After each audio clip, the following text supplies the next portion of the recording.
Hello everyone, and welcome back. Imagine this, a courtroom in medieval France. Judges in long robes. Priests clutching crosses. The smell of straw and candle wax filling the air. And in the center, standing in chains before the bench, is not a man but a pig. It sounds like a dark joke, but this really happened. In 1386, in the small French town of Falaise, a pig was officially put on trial for murder. There were witnesses. A judge, a defense lawyer, and even a written verdict. The accused, a farm animal that had killed a child. The sentence, death by hanging. This is how far the medieval world went to make sense of chaos. In an age when famine, plague, and violence were constant, people wanted to believe that everything, even tragedy, had a moral reason. So when the world did not make sense, they built a courtroom around it. The story begins on an ordinary morning in Normandy. A farmer's pig wanders into the street. Somewhere along the way, it attacks a child. No one knows why. Maybe the child startled it, maybe it was hungry, or maybe it was just a moment of bad luck. Today we would call it an accident, but to medieval people, accidents did not exist. Every event carried divine meaning, and if something went wrong, there had to be guilt. The villagers captured the pig, chained it, and brought it before the local court. Instead of killing it on the spot, they opened a case. Witnesses were called. Clerks took notes. Someone was assigned to defend the animal. It was not satire. It was law. In that small, candle-lit courtroom, the pig stood where human criminals usually stood. The judge read the charges with malice aforethought, the murder of a child, and the crowd fell silent. They believed they were witnessing justice, not theater. The pig's lawyer argued that animals lacked understanding. That it could not possibly have acted with intent. It was a logical defense, but logic was not the point. What mattered was restoring order, making the town believe that balance could be repaired. So the verdict was guilty. The punishment, execution. Days later, the entire town gathered in the square. The pig was dressed in human clothes, a symbol that it was being judged as a person. A priest gave last rites. The executioner tightened the rope. When the bell rang, the crowd cheered. It was both brutal and reassuring. The people of Falaise believed that by punishing the pig, they had cleansed the moral stain from their world. Word of the trial spread fast. Eventually, it reached the church, and the bishops were furious, not out of compassion for the animal, but because they had not been asked for permission. If animals were going to be tried and punished, that fell under church authority. Only the clergy could decide the fate of God's creatures. So a new law was written: no animal could be tried or executed without church authorization. It sounds absurd now, but it became a real rule that spread across Europe. This single case changed the legal landscape. Suddenly, animals were treated as moral subjects. Goats were accused of indecency. Roosters were burned for witchcraft. Rats were summoned to court for stealing grain. In one trial, the rat's lawyer argued that his clients could not attend the hearing because of the danger posed by cats on the road. People recorded these events seriously, filing them in legal archives alongside human cases. But what looks like madness had logic behind it. The medieval world ran on fear of chaos. If crops failed or children died, the community demanded an explanation. Punishing an animal was less frightening than admitting that the universe was random. Every execution, no matter how ridiculous, turned uncertainty into ritual. It was a way of saying, we still understand the rules. For the church, animal trials were useful up to a point. They reinforced the idea that God's justice covered everything, even beasts. But when the spectacle made the clergy look foolish, the church stepped in to regulate it. Priests now had to bless the proceedings and make sure divine order was respected. In trying to control absurdity, they ended up preserving it. Bureaucracy thrives on fear. Once a process exists, it never disappears. It is easy to laugh at these trials, but they reveal something familiar. Humans can't stand disorder. When tragedy strikes today, we still look for someone to blame. One shocking accident becomes the reason for a new regulation. A viral mistake leads to a public apology and a rewritten policy. It is the same instinct the villagers had in Falaise: if we can name the culprit, maybe the world will feel stable again. The law requiring church permission for animal trials was not about justice. It was about control, religious, political, emotional control. It let authorities decide when chaos could be acknowledged and when it must be silenced. Beneath all the ceremony, the message was clear: the system always has the final word, even over pigs. The story of the Falaise pig endures because it is ridiculous and revealing. It shows that behind every strange law is a moment of fear, a need to make the universe behave. The people of that small French town were not cruel, they were terrified of meaninglessness. So they wrote their fear into law. And in doing so, they created one of history's strangest trials, a perfect symbol of how far humans will go to make sense of the senseless. When they hanged that pig, they were not punishing an animal. They were punishing uncertainty. And centuries later, every time a government rushes to write a new rule after one bizarre incident, they are doing the same thing. Because the truth is, the pig may be gone but the mindset that killed it never really died. Picture a summer day in Bohemia, sometime in the 14th century.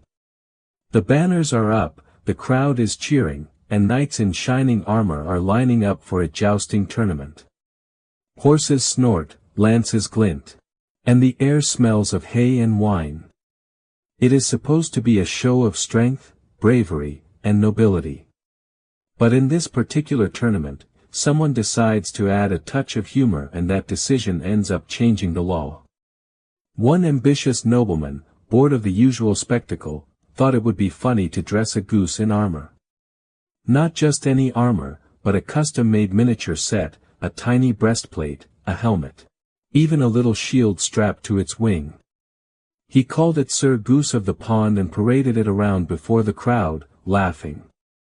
It was meant as a harmless joke, a bit of comic relief in a world that took itself far too seriously.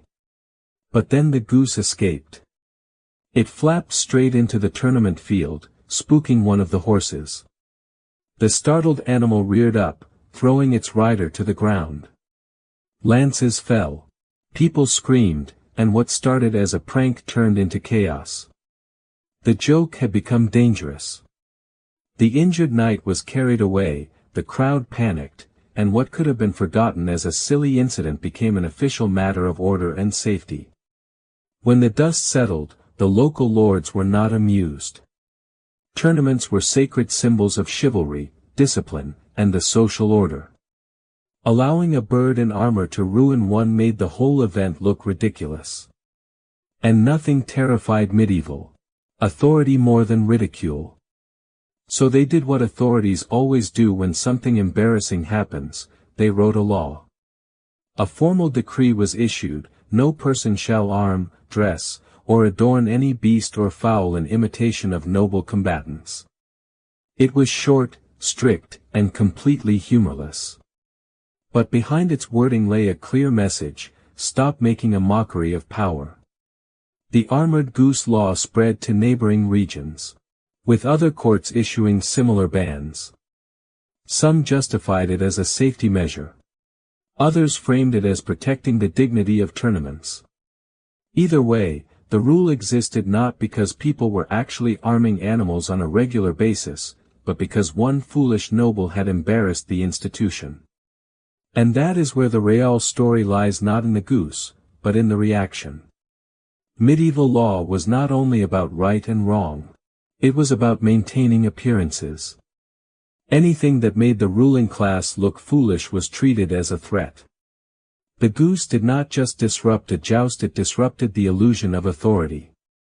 It is strange, but deeply human. When people in power lose face, they do not laugh it off, they legislate. Instead of saying, "Let us not take ourselves so seriously," they double down on formality. The medieval lords could not undo the absurdity of that goose running across the field. So they did the next best thing, they made sure no one could ever make them look that foolish again. If you look closely, this pattern repeats everywhere in history. One man does something reckless or comedic, and suddenly the whole system locks down.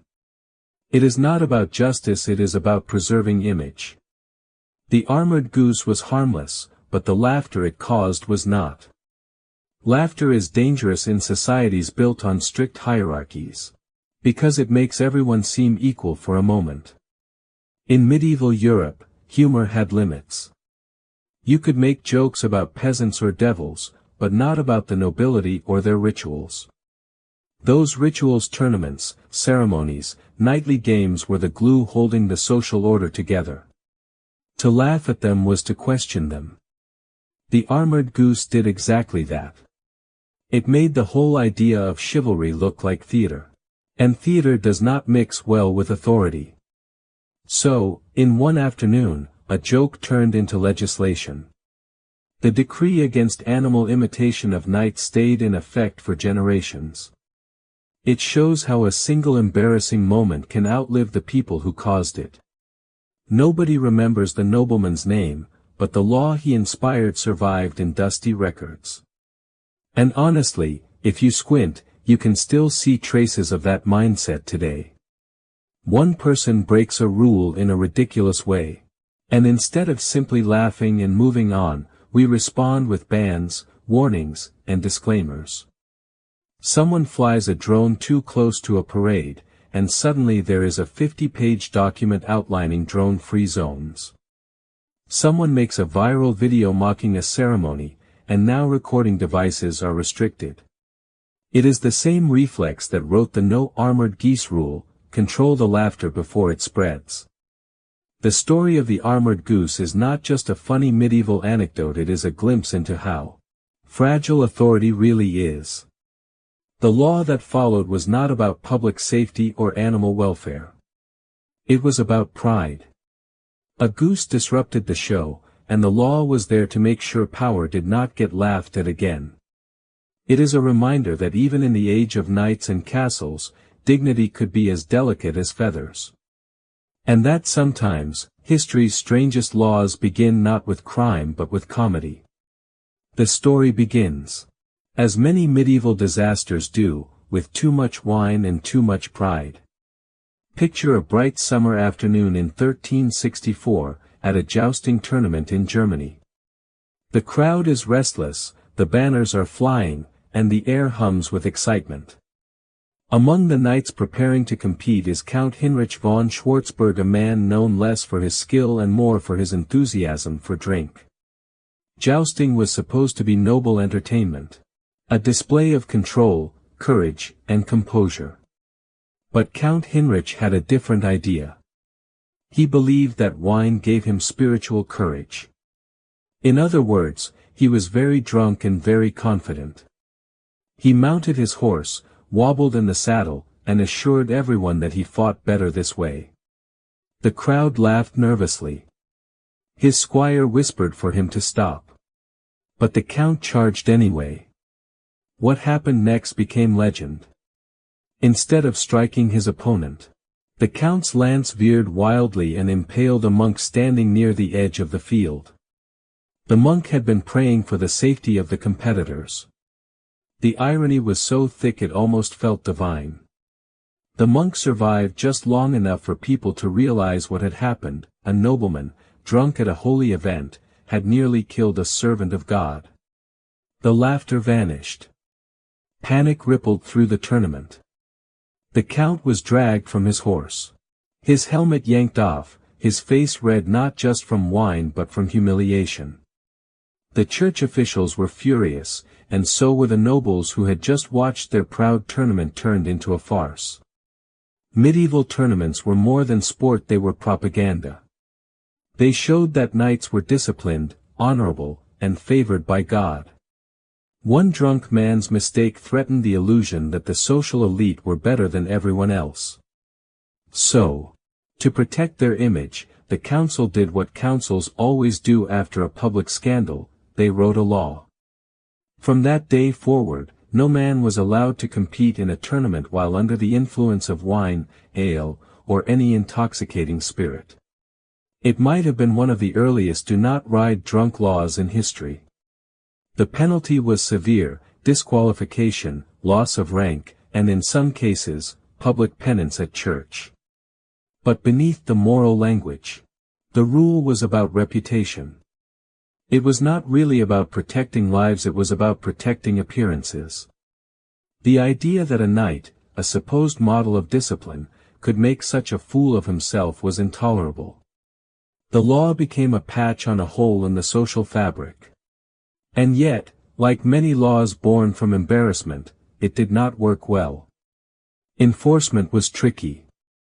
Knights still drank. Ale and wine were safer than water in many regions. There were even rumors of secret flasks hidden inside armor. When inspectors tried to enforce the rule, some knights bribed them with casks of wine. Others claimed they were only spiritually drunk, a convenient excuse that blended arrogance with theology. Still, the law remained.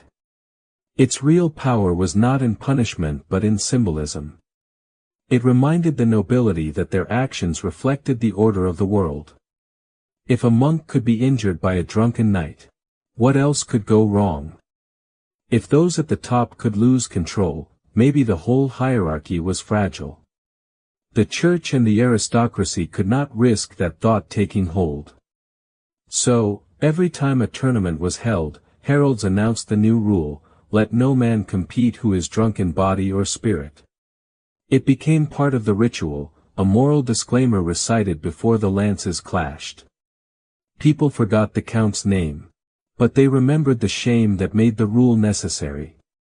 The story of the drunken knight law reveals something uncomfortable about medieval justice. Most laws were not made to prevent harm, they were made to preserve dignity. They existed to keep the world believable. The idea of a holy order, a chain linking God to king to knight to peasant, was fragile. If one drunk nobleman could break it, the whole performance cracked. And maybe that is why the church moved so quickly after the incident. The image of a wounded monk on the ground, struck by a drunken knight, was dangerous. It inverted the moral order: the servant of God became the victim, and the so-called protector became the fool. The law was an act of damage control, an attempt to glue the story back together before it spread too far. If you listen closely, you can hear echoes of it today. One mistake at a public event, one video, one scandal, and suddenly new rules appear overnight. It is not about solving the problem. It is about proving that someone is still in charge. The same instinct that created medieval chivalry laws still runs through modern politics, sports, and corporate policies. The count probably did not care. He was rich, forgiven, and likely drinking again within the week. But history remembered his accident, not his victories. His broken lance turned into a rulebook. His hangover turned into legal history.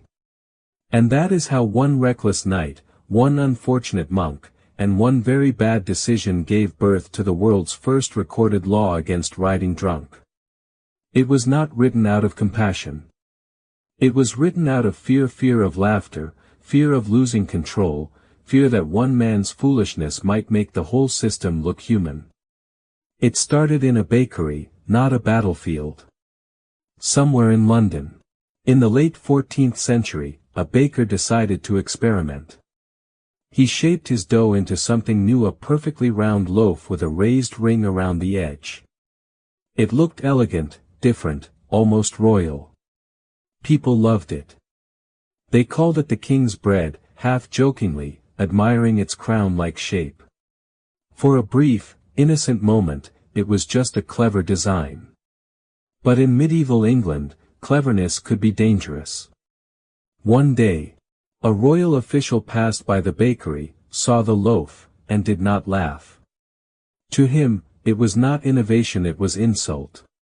The idea that a common tradesman had made something that resembled the crown itself felt like mockery. The baker was not just baking. He was, in the official's eyes, impersonating royalty. In a world built on strict hierarchy, even bread could cross a line. So the baker was dragged to court. His crime? Showing disrespect to the crown through imitation. The charge sounds absurd now, but in the logic of medieval symbolism, it made perfect sense. Everything had layers of meaning, colors, shapes, gestures, even food. To mimic a royal symbol without permission was to borrow power that was not yours.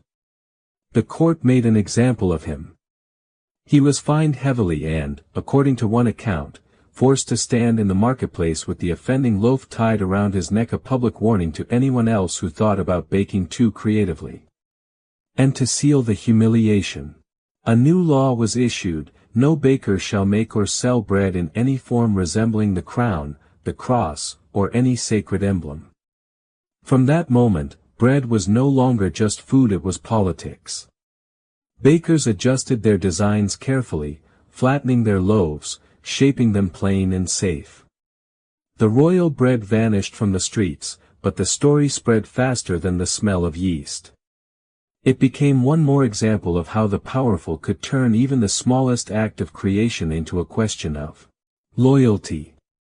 At first glance, it seems laughable: why would anyone care what shape a loaf of bread was? But in medieval Europe, symbols were everything. Power depended on appearance, and appearance depended on control. The monarchy needed to remind people that the crown was sacred, not a decoration to be copied. So even a baker's playful experiment became a threat.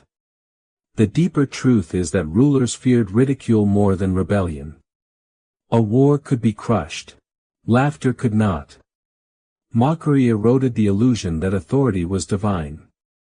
If people could joke about the crown, maybe they would stop believing in it.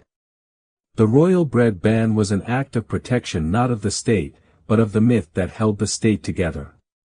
And while the story might sound ridiculous now, it was not unique.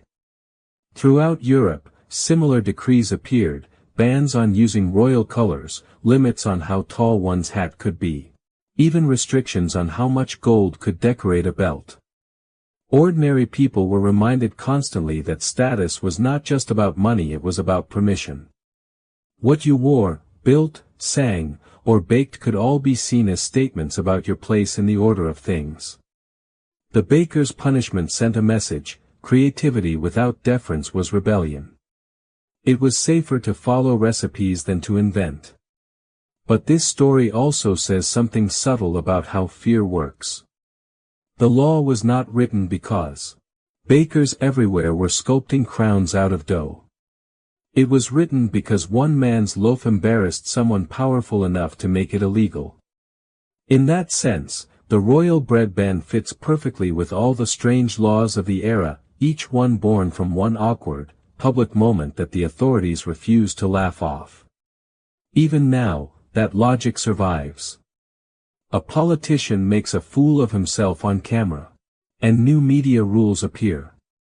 A celebrity gets mocked online, and suddenly there is a debate about respect. Institutions hate being laughed at. They fear that laughter might reveal how fragile they really are. So maybe the baker was not just punished for the shape of his bread. Maybe he was punished for reminding people that kings and commoners both need the same dough. That power and poverty share the same ingredients. And in a world obsessed with hierarchy, that was the most dangerous recipe of all.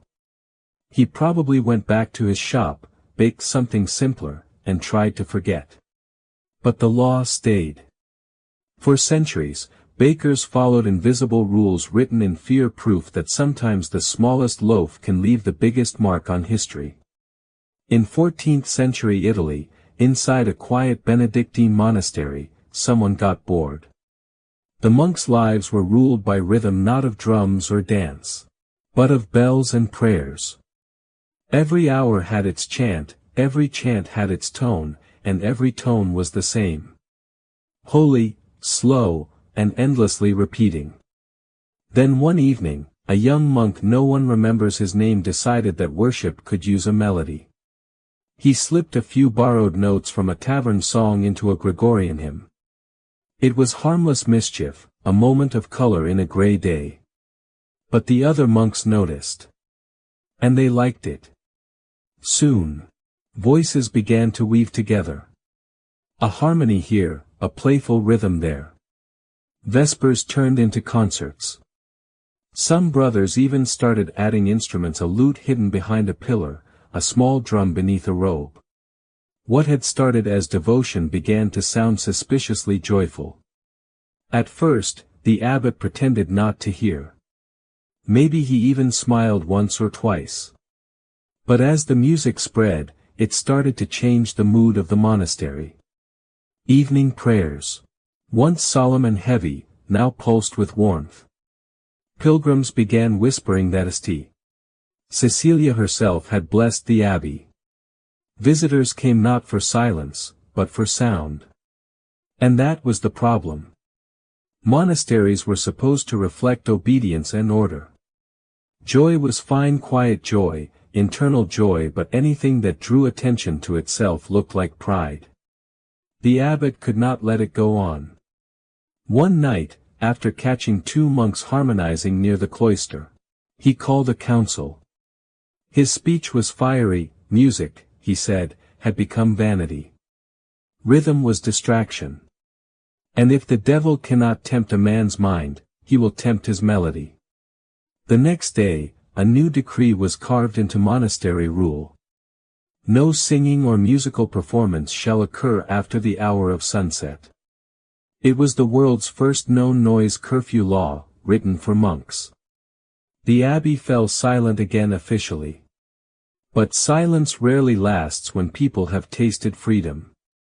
Soon there were whispers behind the wine cellar, soft hums during work, and one brave soul who dared to whistle the forbidden tune during chores. He was sentenced to fasting, the medieval version of a timeout, but the tune lingered, spreading like smoke. Ironically, that silence law did the opposite of what the abbot intended. By trying to stop the music, he forced the monks to reinvent it. They began experimenting with layered voices, small variations, and overlapping tones that did not sound worldly but still kept the spirit alive. Without realizing it, those secret harmonies became the foundation of early polyphony, the first step toward Western choral music. Centuries later, church choirs across Europe would sing in styles born from that same rebellion, complex, layered, deeply human. All because a few monks got tired of monotony and slipped rhythm into prayer. When you think about it, the story says something larger than music. Every institution that worships order eventually meets someone who brings chaos, not out of hatred, but out of longing. The monks did not mean to break rules. They just wanted to feel closer to the divine in a way that sounded alive. But institutions do not handle alive well. They prefer obedient. And that is why laws like this appear, not because the act is wicked, but because it reminds those in charge how fragile control really is. There is something quietly beautiful about that, though. Even within stone walls, even under vows of silence, the human instinct to create keeps humming. No decree can erase it. So the next time you hear a choir or even someone singing softly when they should not, remember those monks who got punished for joy. They gave the world harmony by defying the idea that holiness must be quiet. Their story ends not with rebellion, but with transformation. The abbey's rule survived, but so did the music, disguised, reimagined, unstoppable. Because faith can silence a voice for a night, but not forever. Some laws are born from tragedy. Others, from sheer misunderstanding. This one came from both and maybe a touch of ego. In 15th century England, Lord Humphrey of Catterick was a man of wealth, horses, and pride. He had everything, including a private carp pond he adored far too much. He called them noble fish, spoke to them as if they were his counsel, and fed them crumbs from his own table. So when his prized carps began swimming oddly one summer slow, crooked, and bumping into one another, he saw only one possible explanation: the peasants had gotten them drunk. To be fair, the timing was suspicious. The village had just celebrated a festival with plenty of ale. And barrels were rolled everywhere. Rumor had it someone had poured leftover beer into the pond for good luck. Whether that happened or not, Lord Humphrey saw conspiracy. He summoned the village elders and demanded to know why his fish were under the influence. The peasants, terrified but honest, told him the truth: they were drunk, not the fish. The Lord did not buy it. He called an inquiry, as nobles loved to do when they wanted paperwork to replace reason. Witnesses were questioned. The pond inspected, and even a local reeve poked the fish with a stick, solemnly reporting that they do appear lively beyond measure. That was all the evidence Humphrey needed. He declared the villagers guilty of willful inebriation of aquatic life. The sentence: a fine, the draining of the pond, and a written ordinance forbidding anyone from ever again intoxicating creatures of the Lord. Thus was born the law of drunken fish. It sounds absurd. But neighboring estates copied it almost immediately, not because they feared drunk carp, but because no one wanted to be the next landowner mocked by rumor. By week's end, the sobriety of fish was official policy across several shires. Of course, the fish had not been drunk at all. They would been overheated. The summer had boiled the pond, sapping its oxygen, and the poor creatures were sluggish, not spirited. But that did not matter. A noble's pride was worth more than biology. The paperwork was done, the law engraved, and the peasants paid their fine. And the irony. Months later, the pond was refilled, and the fish swam happily again. Lord Humphrey took it as proof that justice and his decree had restored divine order. If there is a lesson in that, it is this: when pride meets misunderstanding, law is the inevitable child. Medieval rulers could not admit ignorance. To say "I do not know why this happened" sounded too much like weakness. So they legislated explanations. Instead. It is easy to laugh, but the pattern survives. Modern committees still invent rules for things they do not understand. When something embarrassing happens, the instinct is not to ask why, but to outlaw it. No more of that, they declare, as if banning the symptom could erase the cause. The drunk fish ordinance remained on the books for decades, long after anyone remembered why it existed. Bureaucrats kept copying it forward, changing a few words each time. Somewhere, in some dusty archive, a record still likely reads: "Let no man pour ale, wine, or spirit into waters wherein swim the creatures of the Lord." It is both comedy and tragedy, a reminder that even in the most superstitious age, humans were not cruel for the sake of it. They were terrified of losing face. The peasants learned their lesson. The Lord kept his pride. And the fish, blissfully unaware of their legal fame, just kept swimming. A single hot day, a handful of overheated carp, and the fragile ego of one nobleman, that is all it took to make history. In 1324, in a small French town called Autun, faith was loud. Bells were everything. They marked births, deaths, weddings, storms, even gossip. To ring a church bell was to call heaven's attention. So when the townsfolk commissioned a new bronze bell for their cathedral, they wanted it grand.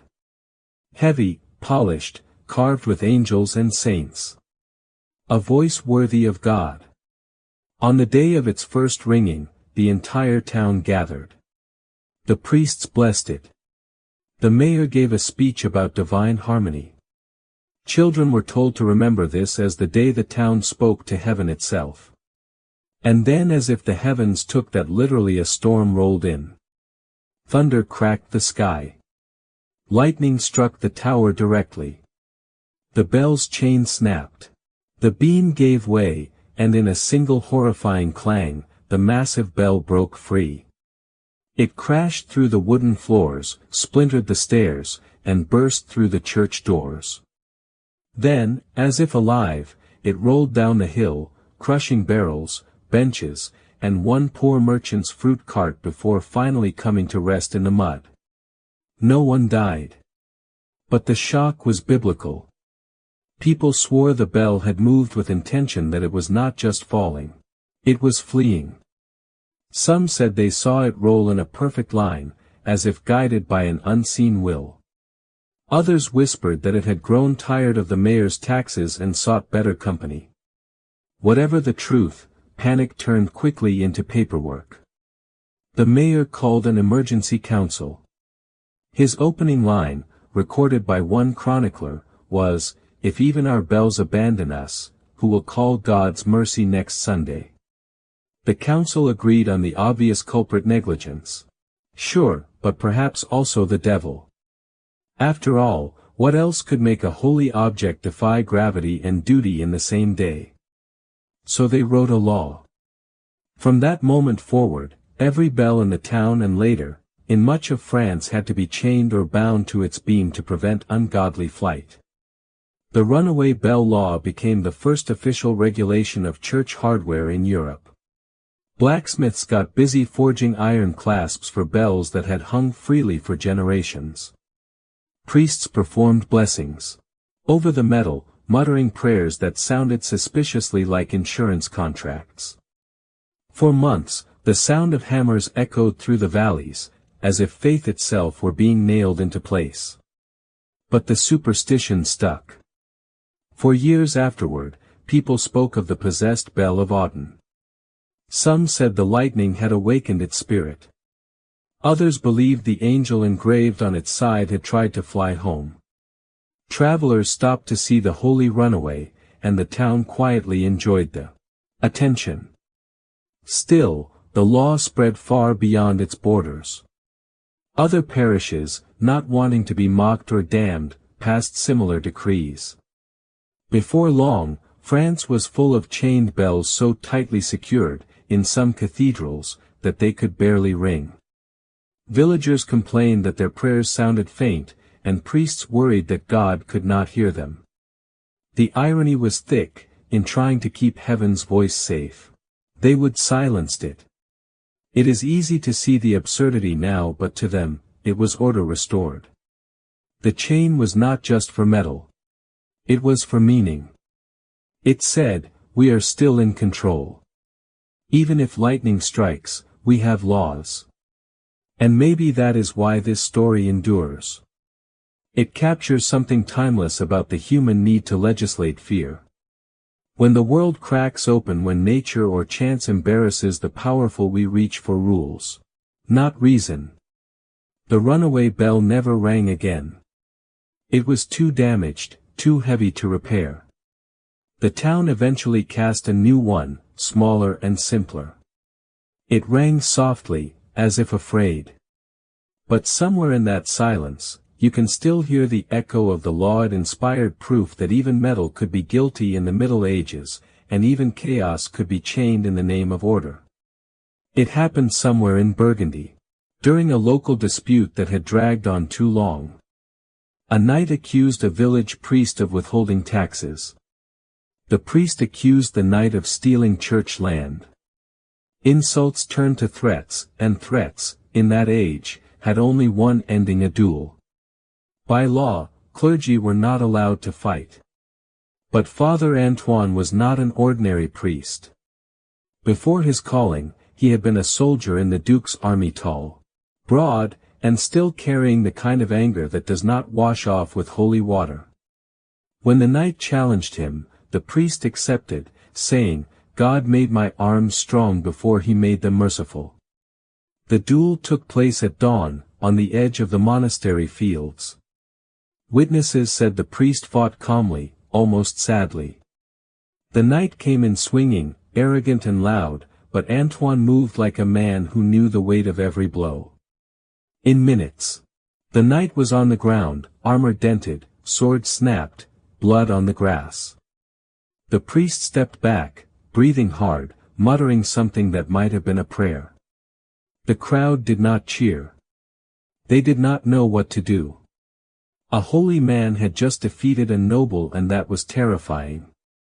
It was not supposed to happen. The church was meant to pray, the knights to fight. This moment blurred the lines, and medieval society hated blurred lines. Within days, word reached the bishop. He was horrified not by the violence, but by the implication. If a priest could win a duel, then maybe divine authority was not limited to prayer. Maybe power could come from faith and muscle. That idea was dangerous. The church's control depended on separation, spirit above sword, heaven above earth. So the bishop convened a council, and the council wrote a rule. No member of the clergy shall bear arms, nor engage in combat, under threat of excommunication. It became law across much of Europe, and it stuck. Monks could brew beer, collect taxes, even oversee executions, but they could never again lift a sword. The church turned that moment of embarrassment into doctrine, turning one rogue priest's victory into proof that such things must never happen again. But privately, many people admired Antoine.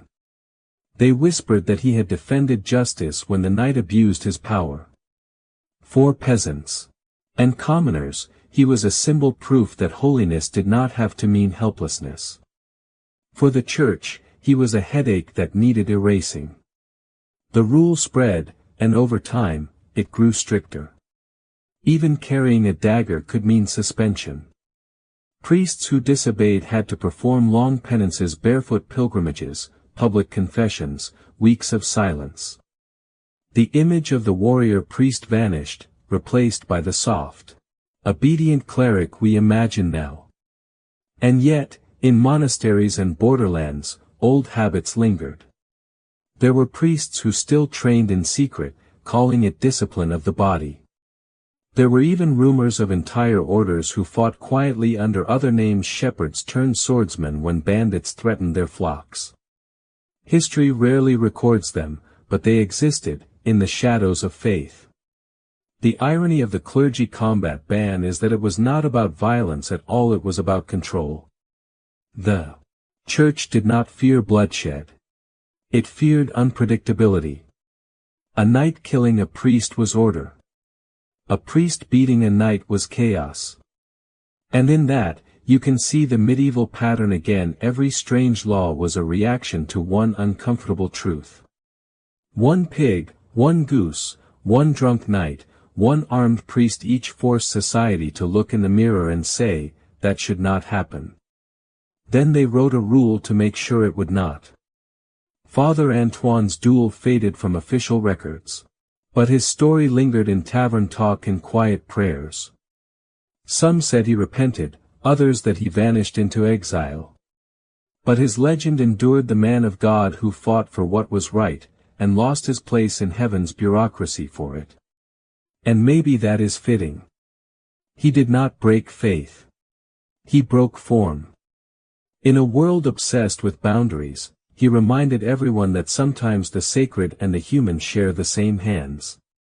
It started with a sound. A thin, rising whistle that cut through the quiet of a noblewoman's estate in Yorkshire, sometime in the early 1400s. Each night, just as the last candles were being snuffed out, someone whistled in the hills.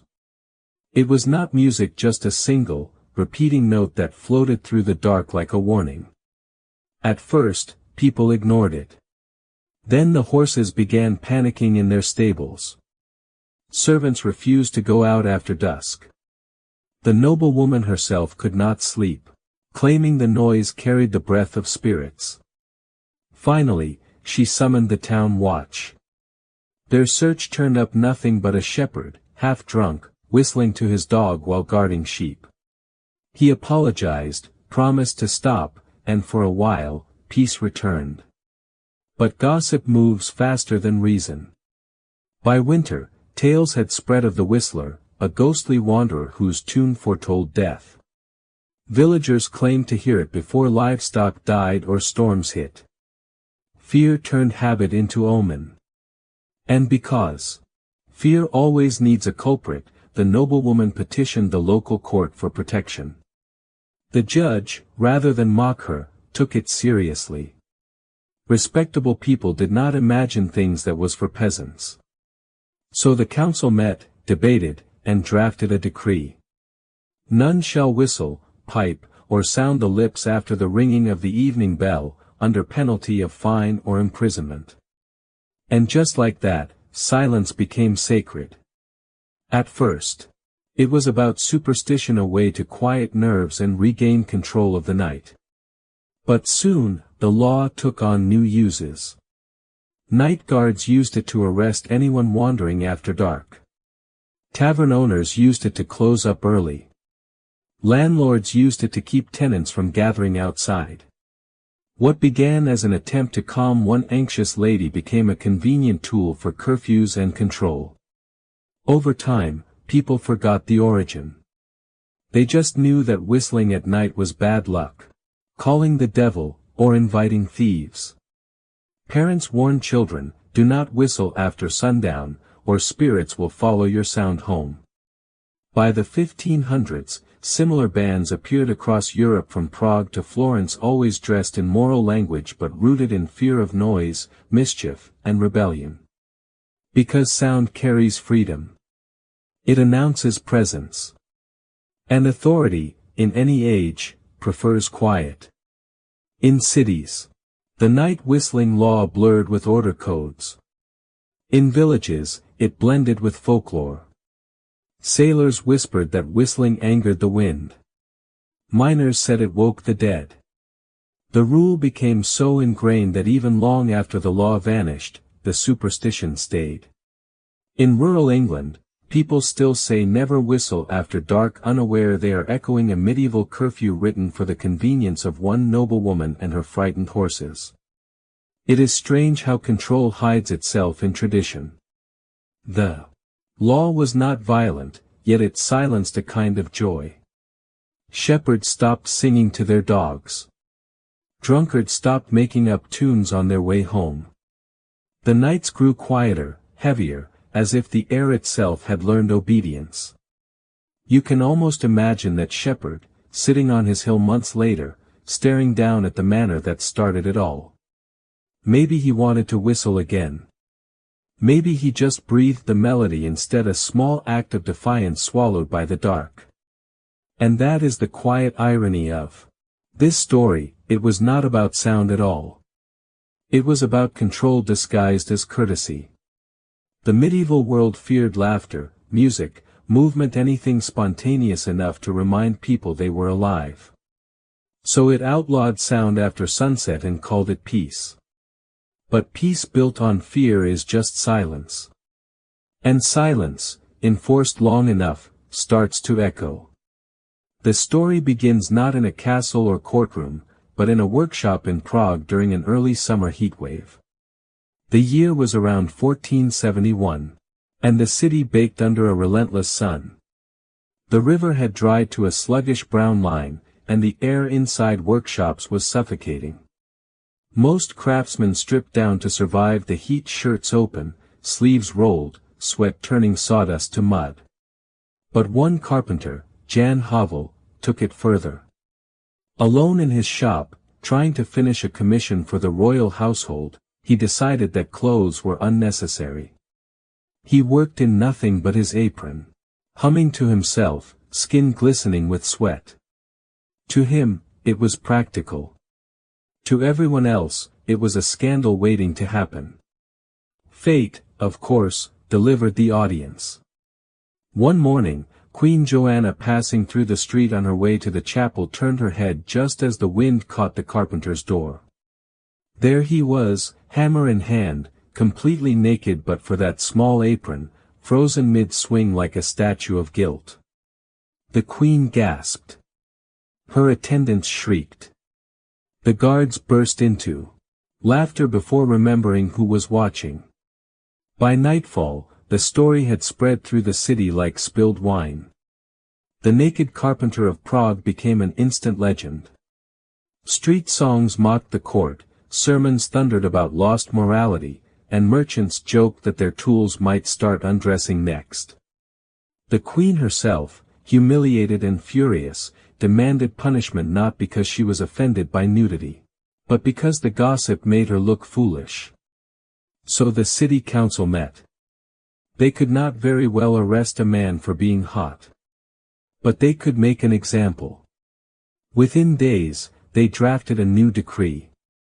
Let all who labor within public view be decently attired, lest indecency bring shame upon their craft. It was the first recorded workplace dress code in Europe. Jan Havel was fined and forced to stand outside his workshop fully clothed, holding a sign that read, "Modesty keeps order." The queen got her justice, the council got their moral victory, and the rest of Prague got a new rule, one born from heat, embarrassment, and a door that refused to stay shut.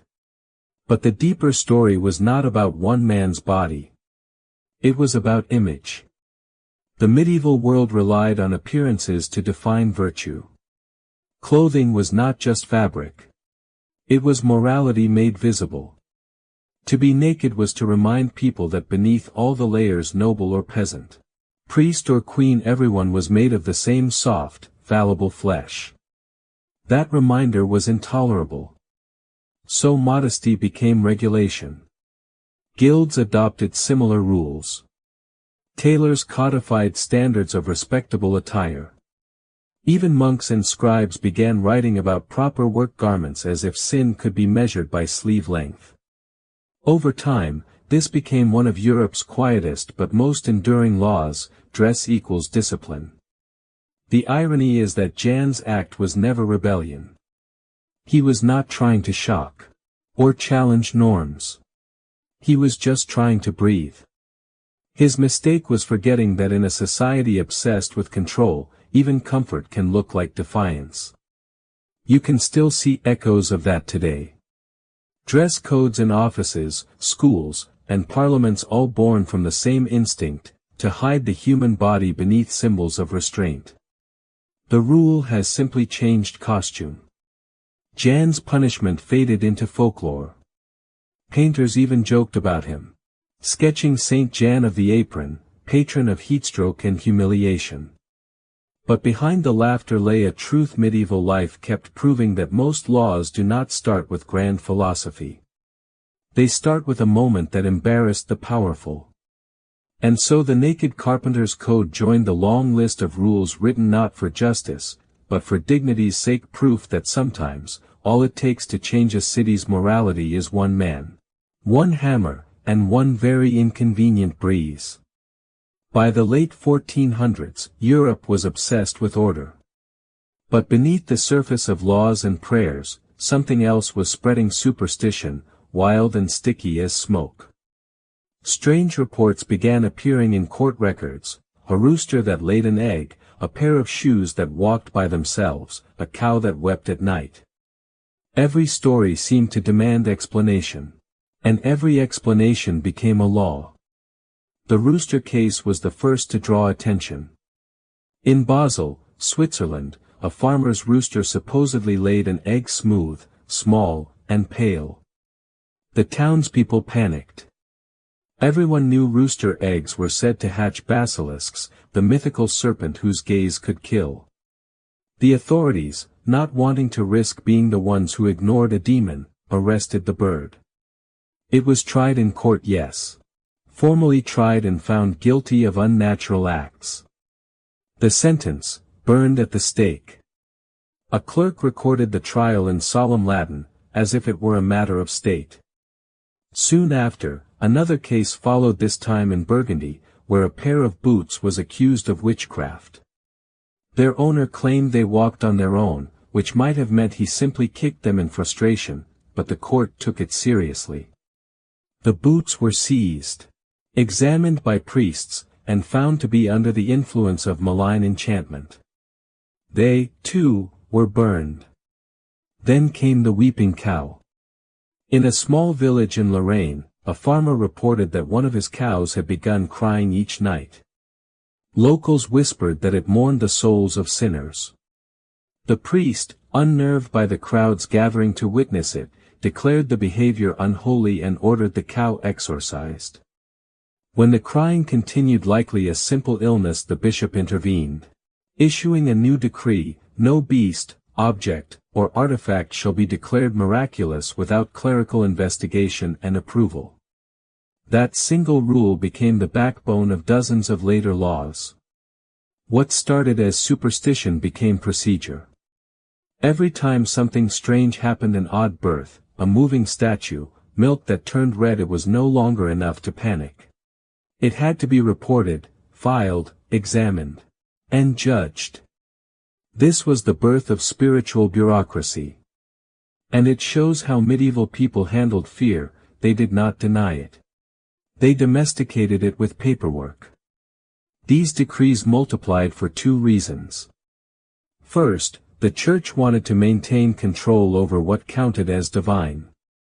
The Reformation was still a whisper in the distance, and the Church could not risk ordinary people seeing miracles without permission.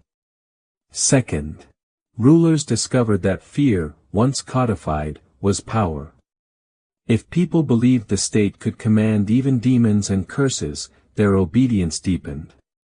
The paradox was striking. The more laws they wrote to suppress superstition, the more they legitimized it. Every trial of a rooster or burning of a haunted shoe told the people that yes, evil was real and only authority could contain it. It is easy to mock now. But the psychology behind it has not changed. When people do not understand something, they reach for structure. We do not burn roosters anymore, but we still write laws against technologies we fear or trends we can't quite explain. Each one begins with a moment of panic, polished into policy. The superstition decrees show how fear evolves from whispers, to rituals, to statutes. Each new rule told a frightened world, we have got this under control. And maybe that is the strangest part, these laws were not written by madmen, but by anxious, rational people doing their best to make mystery manageable. By the time the Renaissance dawned, Europe was a continent of rules against the impossible. Miracles, curses, omens all required official paperwork. Priests had forms. Judges had procedures. And faith, once wild and full of wonder, was carefully filed away, stamped, and shelved under approved phenomena. The rooster was forgotten. The boots crumbled to ash. The cow eventually stopped crying. But the laws they inspired outlived them by centuries, proof that sometimes the surest way to keep superstition alive is to legislate against it. When you look back across these stories, pigs on trial, geese in armor, monks forbidden to sing, priests forbidden to fight, they seem like fragments of comedy. But together, they form something sharper, a portrait of a society terrified of embarrassment. The Middle Ages were full of faith and fear, but more than anything, they were full of people desperate to look like they were in control. Every absurd law came from a moment when that illusion cracked. A pig kills a child, and suddenly life feels random, so they invent a courtroom for animals. A goose ruins a joust.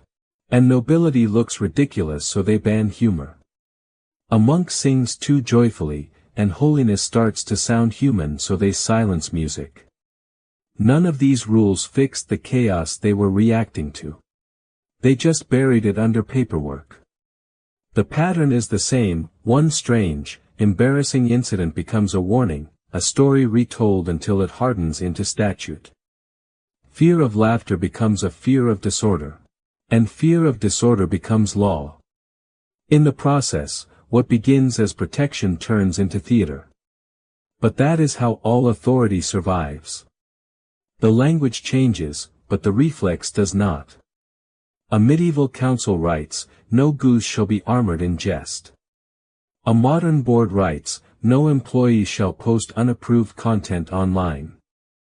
Both are responses to the same thing, one unpredictable moment that made the powerful look human. It is tempting to read these medieval laws as superstition or ignorance. But they were, in their way, logical. The world was dangerous, disease constant, justice fragile.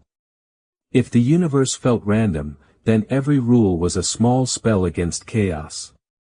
Laws were not just legal, they were rituals, meant to reassure everyone that someone, somewhere, still knew what was going on. And yet, beneath all that fear, there is something oddly tender. These people were not fools. They were trying to live with uncertainty.